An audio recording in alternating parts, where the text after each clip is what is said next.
नमस्कार, मैं Dhananjay Kumar, the public India में आपका स्वागत है। हमारे पड़ोसी देश नेपाल की हालत बेहद खराब है।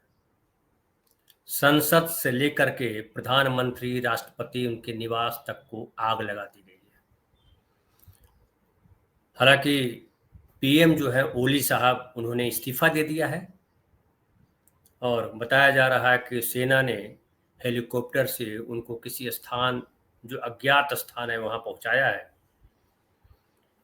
और अभी भी हिंसा जो है थमने का नाम नहीं ले रही है, बल्कि हिंसा का विस्तार हो गया है।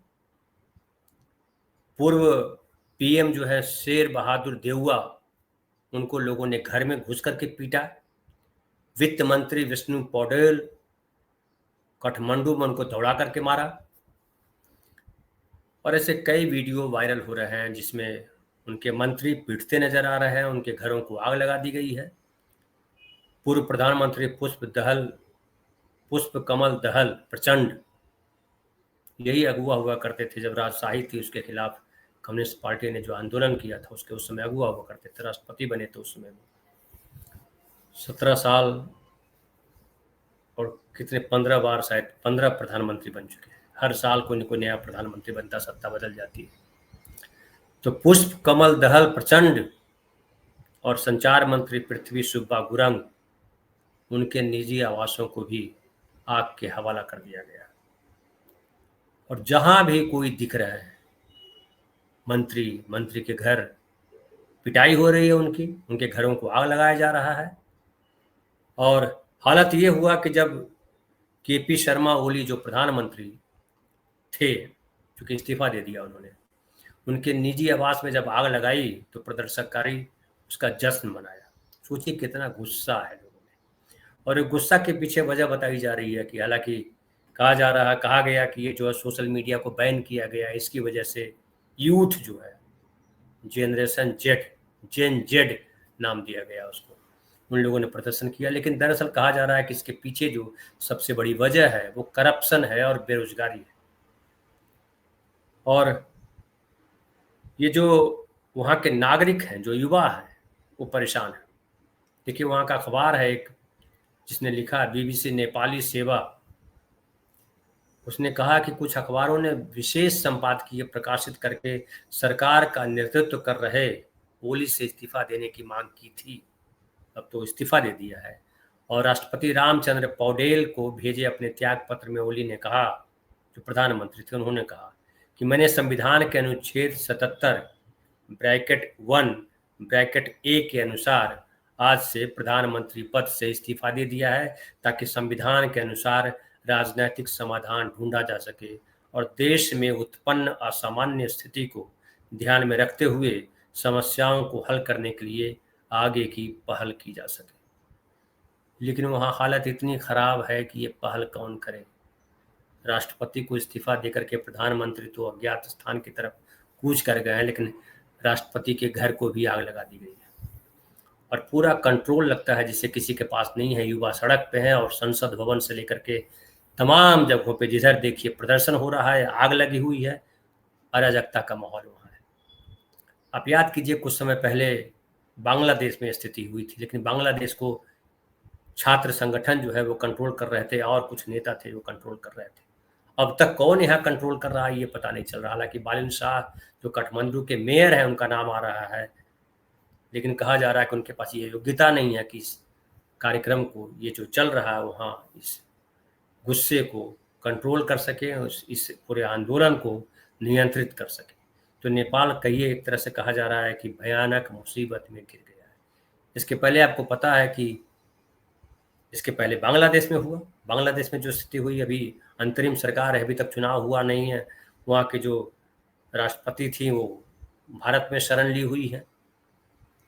उसके बाद इसके पहले जो है बांग्लादेश के पहले श्रीलंका में हुआ था। श्रीलंका में भी किस तरह से राष्ट्रपति भागे और क्या क्या हुआ, संसद भवन में किस तरह से घुस गए, राष्ट्रपति भवन में लोग घुस गए, लूटपाट की, वो तमाम चीज़ें आपने बांग्लादेश के समय भी देखा और यहाँ श्रीलंका के समय भी देखा। और अब वही सारी चीज़ें नेपाल में देखी जा रही हैं।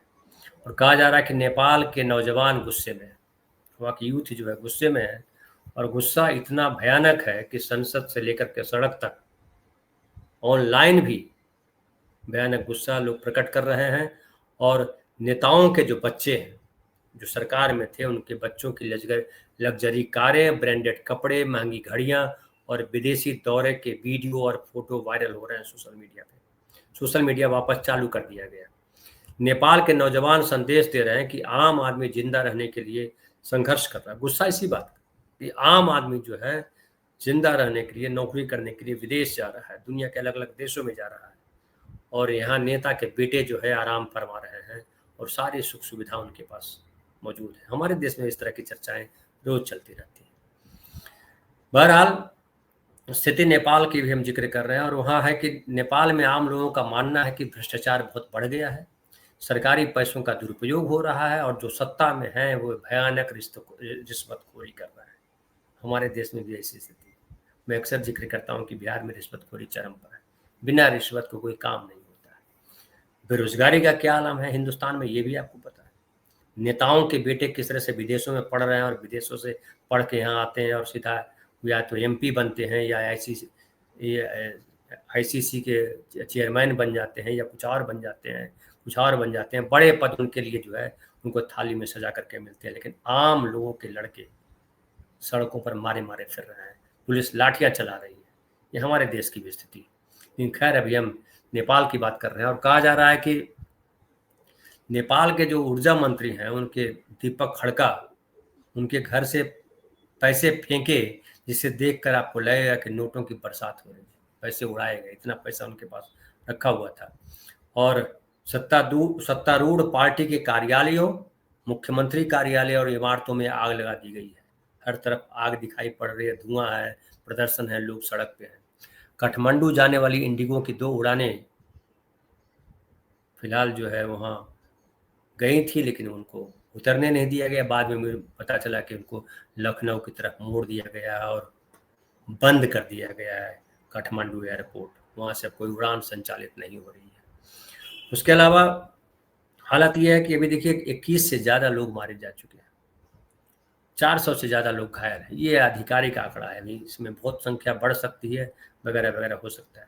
तो कहा जा रहा है कि ये जो गुस्सा आया है वो ये जो सरकार है, प्रधानमंत्री ओली थे, बेहद अलोकतांत्रिक नेता रहे, और इन्होंने कोर्ट की आड़ में, कोर्ट को वहाँ भी देखिए इस्तेमाल किया गया।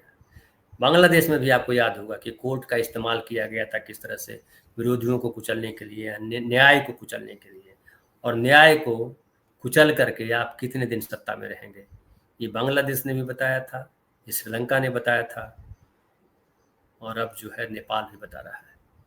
और वहाँ देखिए कि ये जो कहा जा रहा है कि कोर्ट की आड़ में विरोध की आवाज़ को दबाने के लिए सोशल मीडिया को ही बैन कर दिया ताकि गुस्सा फैले नहीं। यहाँ भी इस तरह की घटनाएं होती है, कब जब मन करता है ये बंद कर दिया, वो बंद कर दिया, ये बंद कर दिया, करते रहते हैं। कभी नेट बंद कर दिया, कभी फलाना बंद कर दिया, और उस पर कानून बनाना चाह रहे थे कि सोशल मीडिया का रजिस्ट्रेशन होना जरूरी है और इन पर निगरानी के लिए कानून बनना चाहिए। कोर्ट ने बैन करने के लिए नहीं कहा था, लेकिन नेताओं ने बैन कर दिया, क्योंकि नेता सर्वोपरि है, कुछ भी कर सकते हैं। हम अपने देश में देख ही रहे हैं, वो समझ लीजिए वही हाल है। विजयकांत कर्ण जो है वहाँ के कह रहे हैं कि ये पहली बार नहीं है जब ओली ने मीडिया को कंट्रोल करने की कोशिश की। बीबीसी लिख रहा है, पहले भी मुख्यधारा की मीडिया के खिलाफ ये बिल ला चुके हैं। मुझे लगता है कि प्रधानमंत्री ओली के लिए सत्ता में बने रहना आसान नहीं है। पहले की खबर है, सत्ता से बाहर हो चुके हैं, वो भाग चुके हैं। और अब जो है कहा जा रहा है कि नेपाली मीडिया जो कह रहा है कि ये आंदोलन सोशल मीडिया के बैन से आगे निकल चुका है। इसका मूल मुद्दा है भ्रष्टाचार, करप्शन।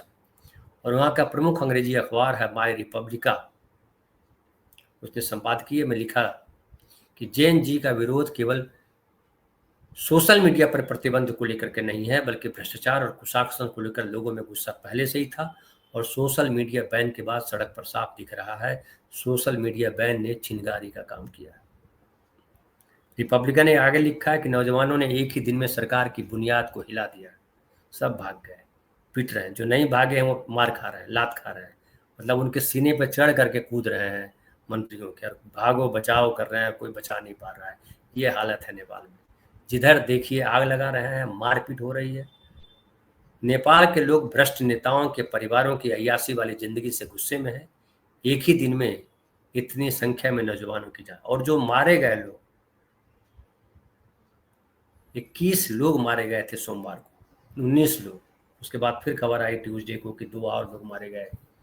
मरने वालों की संख्या बढ़ती जाएगी क्योंकि बहुत सारे लोग घायल हैं, सेना ने जो गोली चलाई।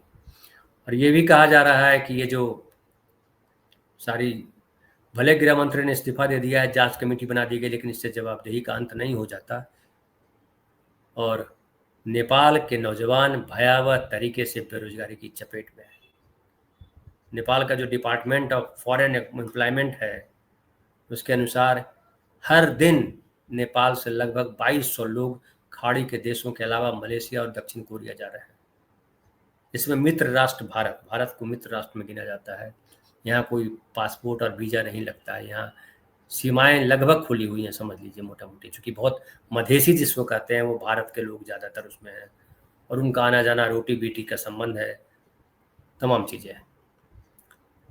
इसमें मित्र राष्ट्र भारत में जाने वाले लोगों की संख्या शामिल नहीं है। इनमें अवैध रूप से विदेश जाने वाले लोग भी शामिल नहीं। इसी से आप समझ सकते हैं कि नेपाल के युवाओं में कितनी बेचैनी है। आपको याद होगा जब अमेरिका से ट्रंप अवैध अप्रवासियों को भेज रहे थे तो नेपाल भी जहाज उतरा था। नेपाल भी, हालांकि उनको हथकड़ी नहीं लगाई गई थी जैसे भारत के लोगों को हथकड़ी लगा के भेजा गया था, लेकिन नेपाल भी अवैध अप्रवासी आए थे। तो नेपालियों की भी हालत खराब है। जानते हैं कि भारत में कितने लोग नेपाली रहते हैं, रोजगार करते हैं, वॉचमैन है, कुछ और हैं।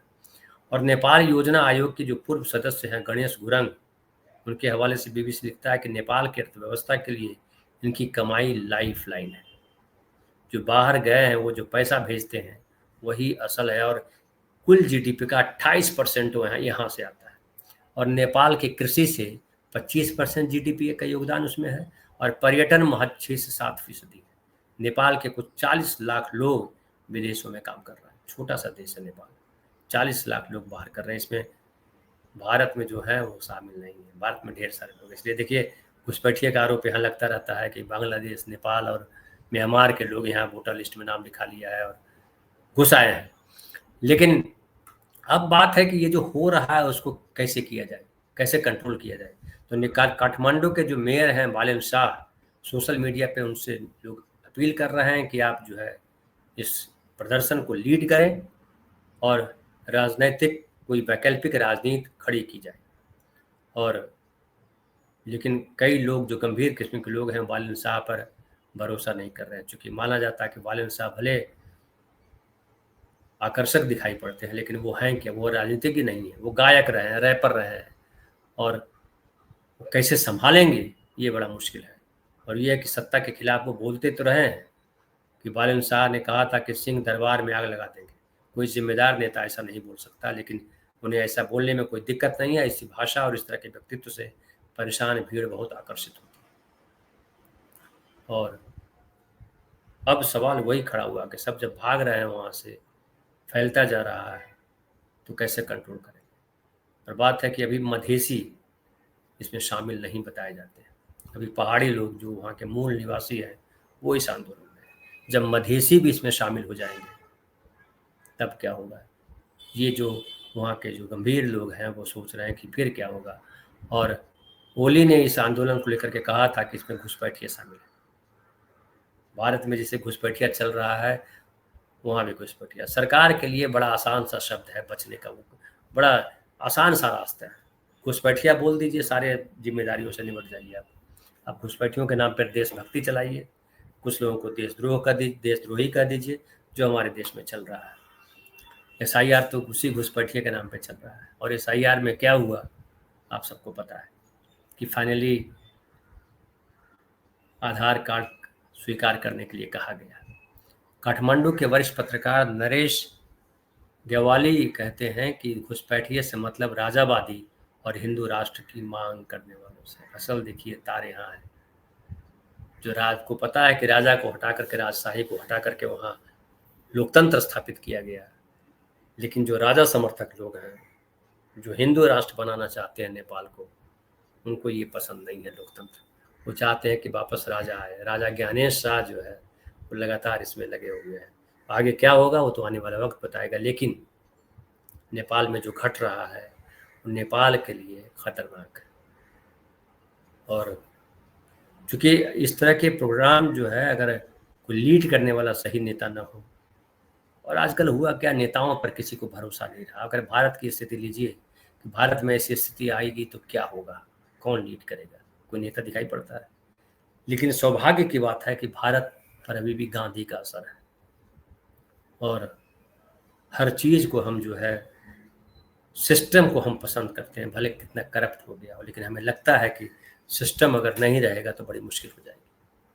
इसलिए विपक्ष के नेता राहुल गांधी ने भी जो लड़ाई लड़ी है उसमें सिस्टम को उखाड़ने की बात नहीं की है, सिस्टम को सुधारने की बात कही है।